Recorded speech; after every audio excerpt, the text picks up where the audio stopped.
We're asking for your help to join us in the effort to protect your freedom to fly. I'm Tom Haynes. Melissa is on assignment this week. A committee in the U.S. House has passed a bill that would privatize air traffic control, and we know that would be bad for general aviation.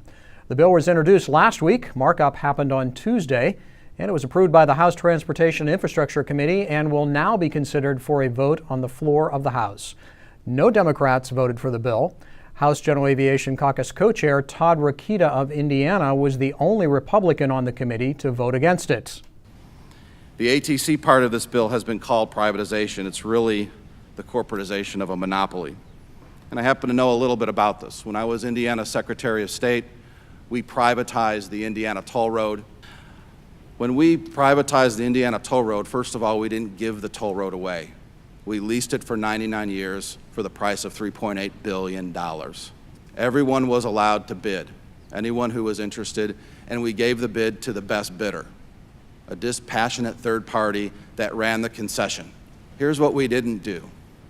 We didn't give the Indiana Toll Road to the truckers and say, you run this state treasure, you run this asset, and I'm sure while you're doing that, you'll take care of the cars too.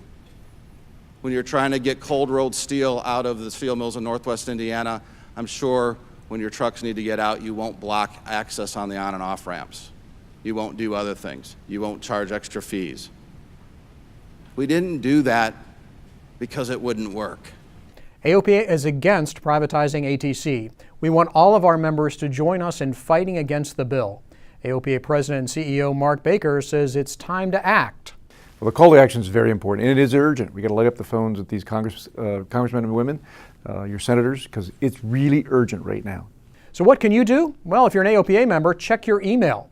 We have a letter we are asking you to sign and send to your elected officials.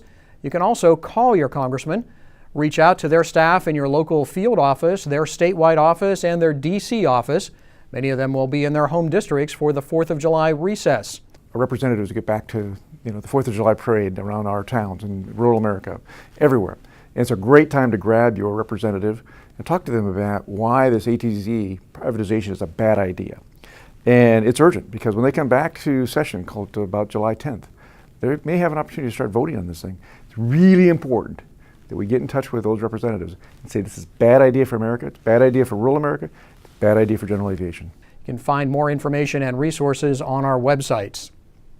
One bright spot is that the United States Senate does not seem keen to give away our nation's air traffic system to a private corporation overseen by the airlines.